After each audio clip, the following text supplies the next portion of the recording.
Hey, everybody, it's Gina Page. I'm the president and co-founder of AfricanAncestry.com. Thank you for joining us today for another Facebook Live, our weekly Facebook Live. And I just want to take a moment to thank you all for tuning in. I've been traveling a bit and I'm meeting African Ancestry family members, and you all are letting me know that you're checking in, you enjoy our Facebook Live. So I just want to thank you for taking the time to join us for these few minutes on a Wednesday. Happy holiday season.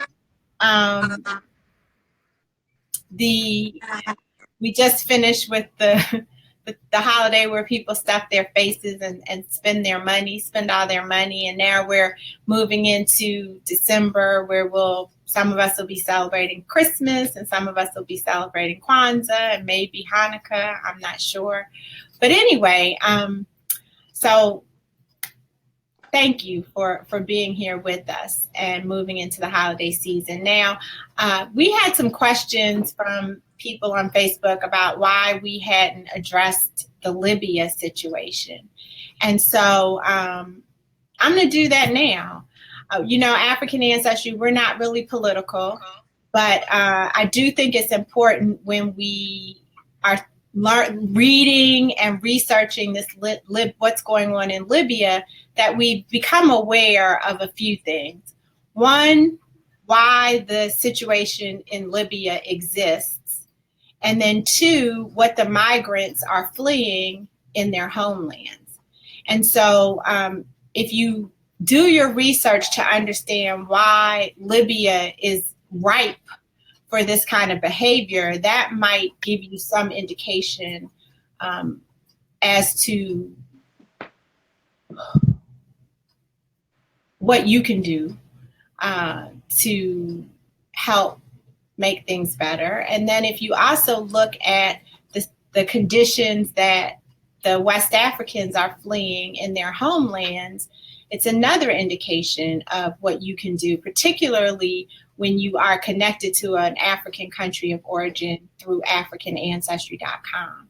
And so I just want to encourage you all to do some research and look at what the factors are that caused Libya to be sort of this new state of wild, wild west, and what role the United States has played in that, if any. And then look at what you're doing as a United States citizen. Are you engaged in the political process? Are you working towards Black economic empowerment? We have the capacity to influence United States policy and United States policy towards the African nations that we love and are connected to. So that's what I'm going to say about Libya. Do your research, know your history, and then become an active United States citizen so that you can help make change from many different angles. I'm excited because recently we moved our African Ancestry online community to Facebook Live, and we uncovered our guest, our member of the month, Foday Kunda Conteh, and he is just amazing. He has been like the best African Ancestry family member we could have in terms of sharing resources and sharing his experiences. And so he agreed to join us today, or actually as a benefit of being selected as the member of the month.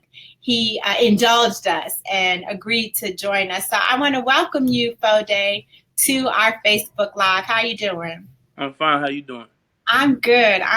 Thank you so much. I just have a few questions for you. I'm curious, first about why did you take the African Ancestry test? How did you hear about us? What made you decide to do it?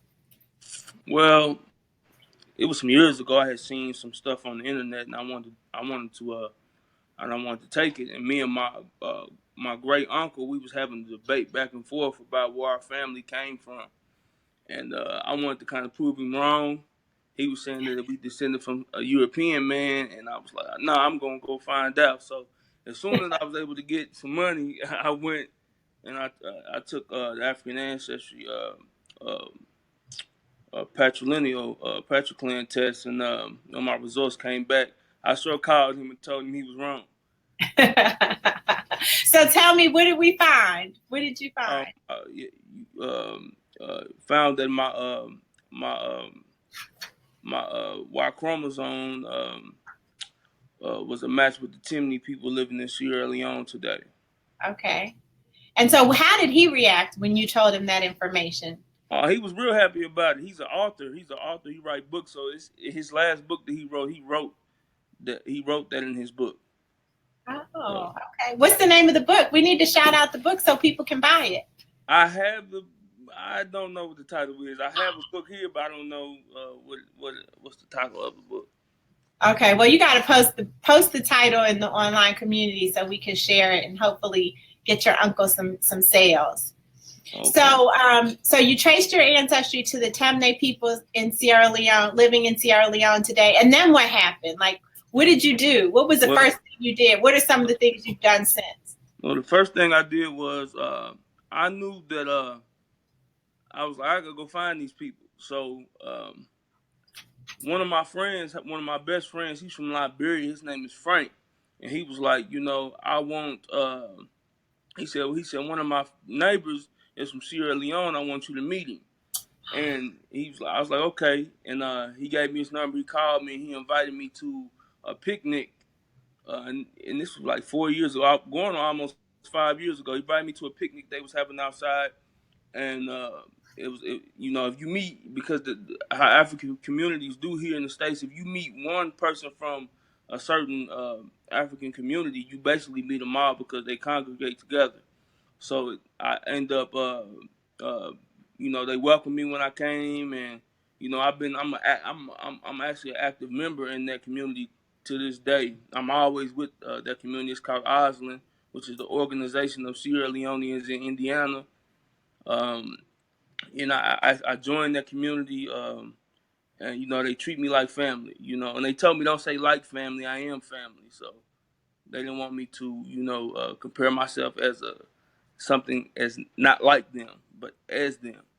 So yeah. Well, that brings up something, because that's a question we get a lot. People say, well, how do the Africans respond? How do they feel about Black people finding out where they're from? There's always that one person in the group that had a negative experience with an African person, and then they try and poo-poo everyone else. But it sounds like your experience was completely different. Yeah, when you're dealing with people, you always gotta have an open mind. We human beings, we open for error. But when dealing with people from West Africa, and I can say Sierra Leone in general, a lot of those people in that country, they know what happened. So they are very friendly, one. Two, they love strangers anyway, so they're gonna welcome you with open arms regardless. But once you tell them that you are one of them, it's a whole nother ball game. Nice. So you went to the initial cookout. You got embraced by the community, and so is that how you got your name? No, it was a sister. A sister said I looked like her grandfather. I was sharing that I had Timni ancestry on my father's side. A sister that looked like, she said I looked like her grandfather. His name is Foday Kunda Dumbuya, and he's from the Macbima chiefdom in Cambia. So I just embraced the name Foday Kunda, and actually on my first trip to Sierra Leone is where I got the surname Conteh. Okay, so you said your first trip. So does that mean you've gone several times? Yes, and I'm going so back. Tell us about your travels. How did the first trip transpire? How did it come about? Because that's another thing. People, when they find out where they're from, they're ready to go. So how did you? Obviously, you flew, but I mean, what were the circumstances that got you there? Well, one thing I had to do, it was something that I really wanted to do. So I was gonna go by any means necessary. I was actually gonna go a few years ago when they had the Ebola crisis going on. But as soon as the Ebola crisis is over, I'm going. I don't care what nobody say.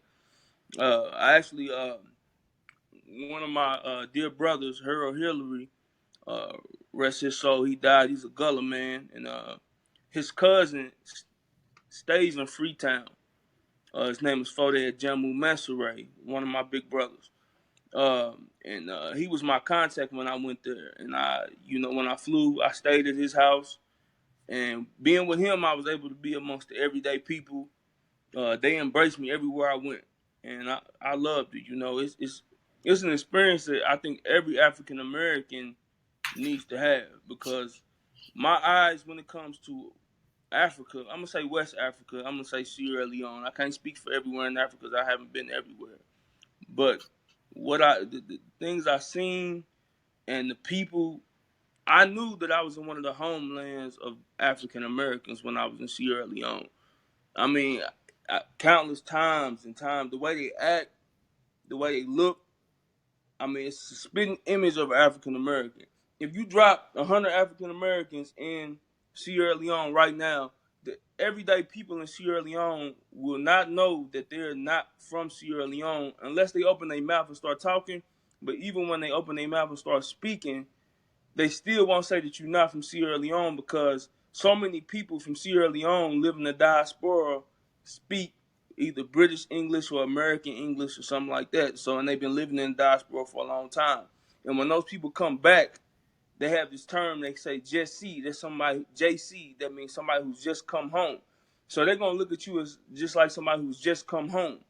And that's how they're going to treat you. You're not going to be discriminated against or anything. I mean, the people in Sierra Leone, I will say, are far more some of the nicest people I've ever met in my life. Period.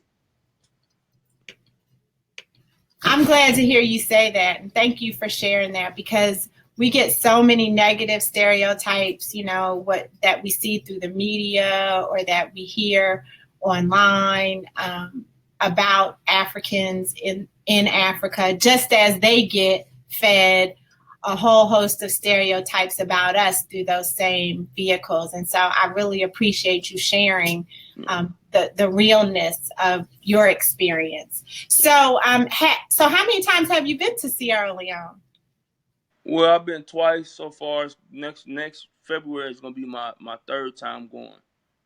Uh, Okay. And when one you go, thing you I'm one sorry, thing, go ahead. one thing that you had mentioned about the stereotypes and stuff like that.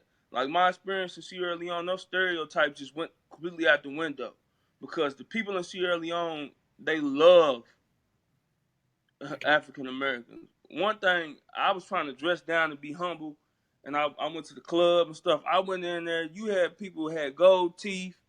They had chains, ball caps, Michael Jordan shoes on, and I'm like, dang, I didn't know they was getting down like this in here. I mean, I thought I was in the States. They love hip hop at the club. They had Chris Brown painted on the wall, Tupac. All those hip hop legends in America, they got all those people painted on the wall in the club. As a matter of fact, that club was better than any club I ever been in my city. It was huge.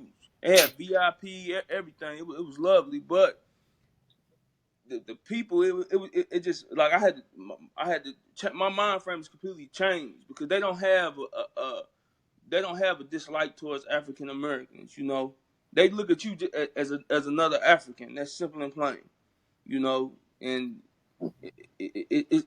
those stereotypes on both ends, I think it's more one of those things when people have never really experienced something, or they just going off a he say she say type ordeal, and then it just get passed on and passed on, but it's not necessarily true. It's not necessarily true until you actually experience it for yourself. And when I went to my first time I went to Sierra Leone, I went by myself. The second time I went with a group of other people who traced their roots to the Chimney people, and we all went.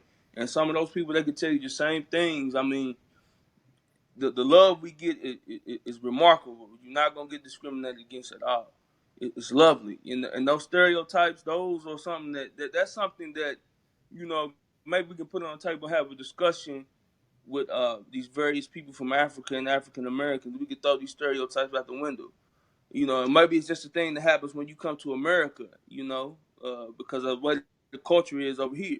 But over there, it's not going on. Matter of fact, sometimes I forgot I was in Africa. I thought I was somewhere in the ghetto in America somewhere, because that's how the people look, how they act. You know how they walk. I mean, like I said, I was in the club. They had on ball caps, Jordans, jeans. I mean, everything that we got, they had. You know, the women had on high heel leggings and dresses. I mean, they had the same hairstyles, the same haircuts that our young men are wearing. Locks, the little high fade, high tops, the braided on the top with the fade. They wearing the same exact thing. Look identical. You couldn't. So let me ask you this. So did that throw? There are negative stereotypes that we have about Africa, and then there are positive stereotypes we have, right? So how did you juxtapose your experience popping bottles in the club with the with those younger people, and then the experiences you had in other parts of the city you were in or other parts of the country?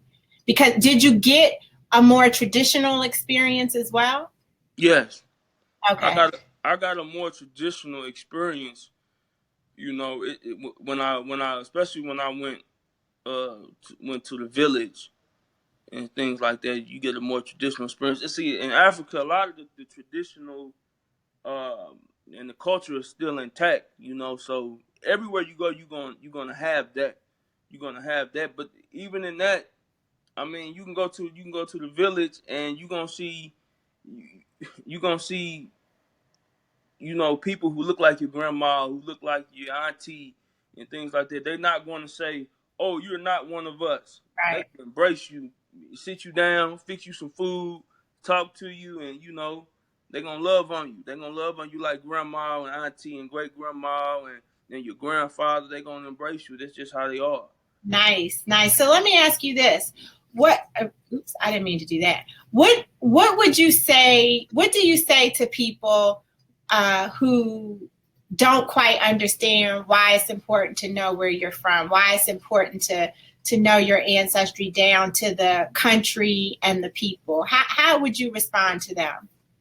Well, one thing as African Americans or Africans in the diaspora, African Caribbeans, African Afro Brazilians, or whatever, a lot of you know, and I can speak for America because I'm African American directly. You know, we lost our culture, we lost our language, we lost our names, and those things are passed down through lineage and you know through family, you know, and culture, and we lost that. And if you don't have that, it's part of some of it's that's it's not having not knowing who you are and where you come from. Is the one of the main problems that we have in the African American community today, because the way that people operate in this world is through their culture, who they are, and they're proud of that. The Chinese, the Arabs, that's what those people do, you know. And not having a self identity, you know, and not having cultural continuity is a major issue among African Americans. You go to ask African American tell you he Hebrew Israelite, he a Moor, he indigenous to America, you know, all kind of different other things without even having any evidence.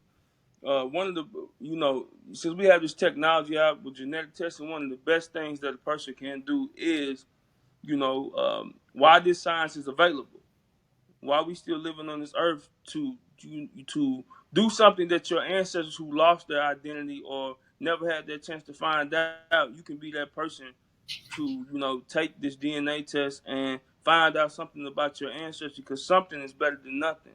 And you could pass down, you know, you can pass down something to your children. If you ask any one of my children, my sons right now, they come up to you, who are you, where you come from? They're gonna tell you, I'm a Timney like my dad. This is what they're gonna tell you. They're gonna pass that down to their children. You know, I get them immersed in the Sierra Leonean community as well. They go around with me as well. So that's something that they always gonna remember. And I'm trying to, you know, press on them to keep that going on. You have to make sure you hold on to this, because it's something that we have not been privileged to always have. And now that we have something that can give us some information like that, you know, that's a major key. You know, and for me, it's a piece of freedom for me mentally, because when they brought our ancestors here and we systematically lost our culture, language, and identity, you know, that's putting a bond on us that reflected and was passed down some of these conditions that we have today mentally. You know, we're suffering mentally here, and this can heal some of the wounds. Finding out who you are, and you know, a lot of people, a lot of people don't care or whatever. But you know, for those who do care and those who are curious, I tell them that's the most important thing to me as an African American dude is to trace my roots, find family, get connected with your people. You know, uh, visit these African countries who you trace your roots to. It's important, and you're gonna find out that these people love you. They know what happened. You know, I don't know. I don't know how far I can press that for people to take advantage of this science. You know, we'd be here all day if I keep going on and keep going on, and while people need to, you know, open up.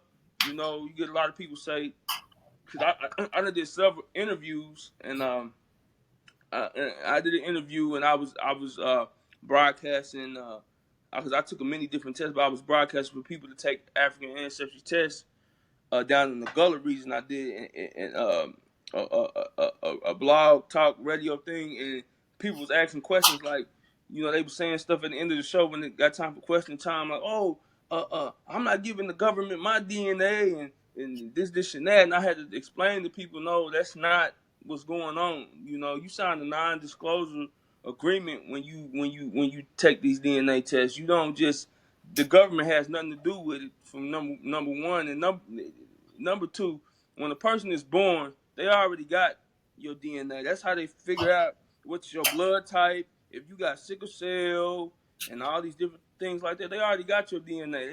They have what they need from you already. The government don't have to do what they got the day you was born. Amen. You right about that. Yeah. This is to help people find their ancestry, people who lost something that is dear to people. All the people on this planet have an identity, but people who are in the Western Hemisphere have lost, you know, contact with that. It's different from a European American person who's from Ireland or something like that, and they come here and they can actually take better hold than an African American can to their roots, because their name might be McCormick or something like that, and they can know that the McCormicks come from a certain part of Ireland because the McCormicks are still there in Ireland. It's different for us, somebody who don't know nothing. We have European names. We have, you know, we have lost our culture, our identity, and, you know, we get stuck, you know what I mean, trying to, you can only go back so far, back to sometime around the 1860s or something like that, when I got my first record, the oldest record I can find on my family. And I can't go past that. I've been trying to find. I'm at a stopping point. So taking the African ancestry test for me, you know, it helped a whole lot. And all my family members, I told them so they know. I tell them, tell your children, let them know so we can keep this going on. Thank you so much. I think that that's so important. And one of the things that we try to really impress upon people is that one test is for everybody in the family. So it's important that we share this information with those who are living now, and then future generations come into the world knowing who they are. They don't come into the world with this identity crisis. I really appreciate your time, Foday, and I appreciate your enthusiasm and your engagement for Africa, for Sierra Leone, and particularly for African ancestry. One of the fun things that we do with our guests is ask them to give us a playlist of their top 5 songs of the moment. And I don't know if you remember your top 5, but I just wanted to go through them quickly and ask you why you chose these songs. So the first song you chose was Slow Wine, right, by Emerson? Yes. And why did you choose that one? Well, that's one of my favorite Sierra Leonean artists right there, Emerson. You know, I really like that song. Okay, say that again. I had one of my favorite Sierra Leonean artists right there, Emerson. He's actually one of the top Sierra Leonean artists right there. It might be number 1, Emerson, Slow Wine. Slow Wine, okay. And you guys can check these songs out on our African Ancestry playlist on Spotify. Number 2 was Unforgettable by French Montana. Yeah, I like that. I like Number that. It's an Afrobeat song, a little crossover hip hop and Afrobeat. Yeah, I like that. Okay. And then number 3, we have Boo Boo Dub by Janka Nabe. Janka Nabi, yes. Janka Nabi. Yeah, well, boo boo music is a traditional music in Sierra Leone. It's with like Timney traditional music where they blow these bamboo flutes and they bang on these drums and shake these shakers. The traditional version sound real good, but he does electro boo boo, and he's basically like the king of boo boo. He put boo boo on the map worldwide. You know, I like Junkin Nabi. I like a lot of his music, but it's a good boo boo song, Boo Boo Dub. Okay, then you brought it off the continent and took it to Jamaica with Bob Marley, Babylon System. Yeah, that's actually my favorite Bob Marley song. If you just listen to the words of what he's saying, you know, we've been trotting on the wine press way too long. You know, he said at the end of that song, he says, "Since the very day that we left the shores of our father's land, you know, we've been trampled on. You know, you know, since the day we left Africa, they've been trampling on us. Here, you know, we lost our identity, our culture. You know, we've been oppressed. We got innocent young black men get killed, you know, by government officials, and you know, we ain't getting no justice behind it. It's been going on, still going on, you know, and I don't think it's going to stop no time soon. Um, but you know, that's one of my favorite Bob Marley songs. You know, Bob Marley can speak to the soul if you really listen to him. I know that's right. Okay, and then number 5, you took it, you bridged the gap. You bridge Nigeria and the States with Jadena and his song Safari. What's that about? You know, I think Jadena is he one of the nicest up and coming artists right now. I like his style. You know, he kind of got that little pop, a little bit of hip hop, and all that going on. You know, it's cool. I like him. Cool. Well, thank you for indulging us with your top 5. And like I said, you all who are watching, you can go to the African Ancestry playlist on Spotify and check out Foday, Kunda, Conteh's top 5 list, which is full of Sierra Leonean music. Thank you so much, Foday, again, for joining us. And please keep up the good work in helping us to reconnect and learn more about our past and our people in Sierra Leone. Okay. No problem. All right. Time. Take care. Okay. So that's our Facebook Live for today, Wednesday, November 29th. I hope you all enjoyed hearing from one of our family members. He's a preacher too, because he was breaking it down about all sorts of things. And I really appreciate that.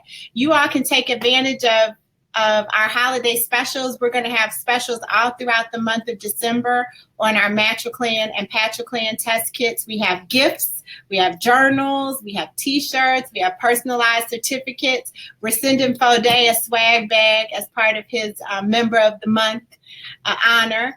And we have all sorts of merchandise that we'd love to share with you too. So we look forward to having you join the African Ancestry family soon. And for those of you who are watching who are family members, keep posting in the community, keep sharing your experiences so that we can highlight you in a future Facebook Live.